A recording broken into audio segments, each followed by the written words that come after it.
I'm Ben Galgly, and my nerd cred includes Lord of the Rings, physics, chemistry, various other mechanical engineering subjects, thermodynamics, calculus, as well as Star Wars, other sci-fi, leatherworking, metalworking specifically with chainmail, and knife throwing, knife making, and axe throwing. And I speak Elvish. So I like to make a lot of different chainmail and other medieval armor. So this is my scale mail shirt. It has 4,000 rings in the back side holding it together, and the front side it has 2,000 hardened steel scales. There's a cross on it that can only be seen at certain angles. Oh, you can kind of and then here is my chainmail glove that I made. It's a half glove, so you can keep the dexterity in the fingers. It's made out of spring steel rings, which I made. I think there's 2,000 rings in this that I made. I made every ring by hand. I also make jewelry. So here's a necklace I made. It's pretty awesome. I also make other random things. So here's a cube I made of chainmail, which has 1,001 rings. There was no specific reason to make this other than the fact that I could. So then I also made other shirts as well. Here's my chainmail shirt. This weighs 33 pounds and has a little over 12,000 rings in it. I made every ring myself. I bought a large spool of wire, made it into a bunch of rings, and was able to connect them all into a shirt.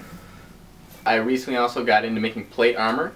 So here's a pauldron that I made. I haven't had strapping yet to attach it. But it's solid stainless steel.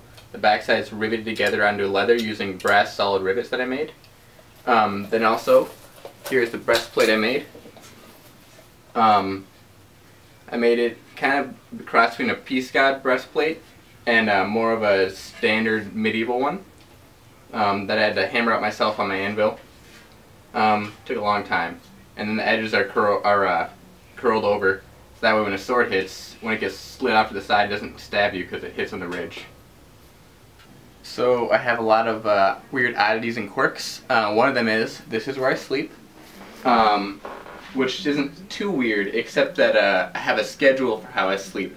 If it's an even day, I'll fold out my sleeper sofa and sleep on top of that. If it's an odd day, I'll sleep on the floor on my sheepskin rug. But if it's an odd day and it's a prime number, then I sleep on the sofa. Because I can. So this is my truncheon I made. I had to make it on a lathe that started out as a very square piece of wood. This wood is lignum vitae, which is the hardest wood in the world on the Jonka scale. It's about 3 times harder than an American white oak. So I got it smoothed down, and it really packs a wallop. So these are some of my throwing knives. This one I bought because I really needed a set. And then once I got this for a while, I decided I didn't really like it that much. So I decided to make my own. So I made my own with my forge and with some other tools. This is made out of 4140 steel that I heat treated. So they work very well and they're very sharp and can really take a beating. Go.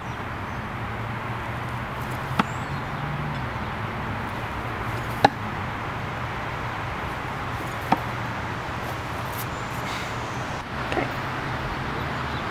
Good? Yep.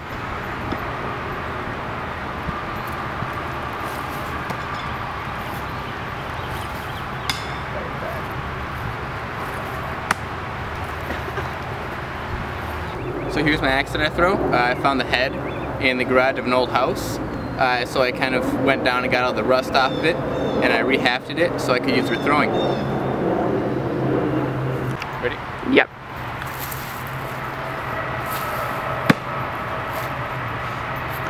I'm also a blacksmith. I like to take railroad spikes especially. They work really well for the steel and they're fairly easy to buy. And be able to turn them into knives like this, where you get them hot enough that you can actually twist the steel and be able to hammer it out and shape it into a knife, and even add a little design along the spine of it. So here's some of the tools I use with blacksmithing. Here's my 2-pound hammer I use for most things. I curved off one side of it, where I need to put a curve in something to really hit with a lot of force in the middle. Here's some tongs that I made. They're ugly, but they keep my hand away from the fire, which is awesome, so I don't fry my hand off. Here's my anvil. It's a 100-pound Fulton anvil. The horn's kind of beat up on it, but it works pretty well. And then here's a flower I made at one point. One of the first ones I made, just Didn't come out as great as I wanted, but I think it looks pretty cool. So this is my propane forge that I built myself. It runs on a regular propane tank. I built the nozzle myself so that it would heat up. The inside of it will get to well over 1500 degrees, closer to 2000 sometimes, if I have it going at full blast. It's insulated with ceramic wool, which can withstand I think 2200 degrees. And it insulates it well enough that the inside will get hot enough to melt steel, and the outside you can still touch it. So right now I have a railroad spike in there because they're really easy to work with and they're fairly cheap to buy, and I'm kind of a blacksmith on a budget. So I'll get it out and kind of show you what I would do to make a knife.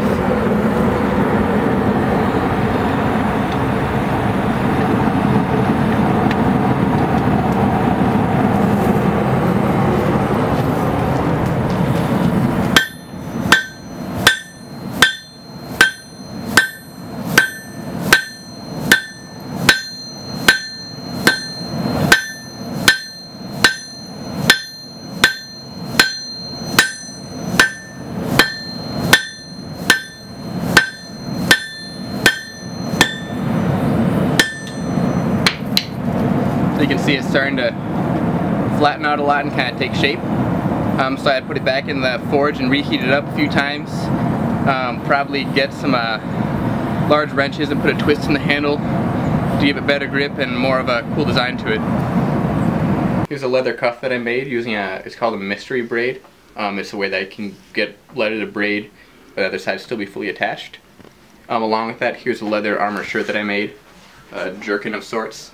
I put the White Tree of Gondor on it from Lord of the Rings, just because it was really cool, and it was a design I really like, and I have my favorite t-shirt of all time has the White Tree on it. As you can probably tell, I really like Lord of the Rings. I've read the books 13 times, and then I listened to them on CD once while driving back and forth to classes at the U of M for engineering. So I really like Lord of the Rings. I do, in fact, speak some Elvish, specifically Quenya, not Sindarin. Not that I have a problem with Sindarin, I just really like Quenya a lot more. Yeah. I've also translated a couple songs from my church into Elvish, such as the song Our God is an Awesome God I translated into Erowa Natrokaya Eru, that I sang at church camp. Also the song Wade in the Water into Avanta Inenese. Esenya Hiamenyan, Arqueten Elambea Deiva. My name is Benjamin and I speak Elvish.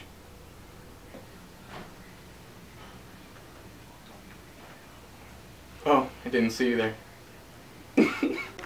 Here's the dagger that I use for opening up letters.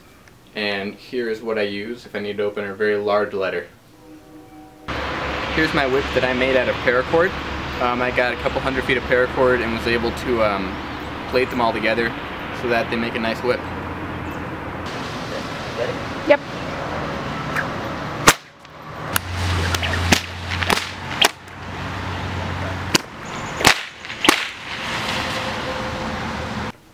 On your marks, get set, swoon.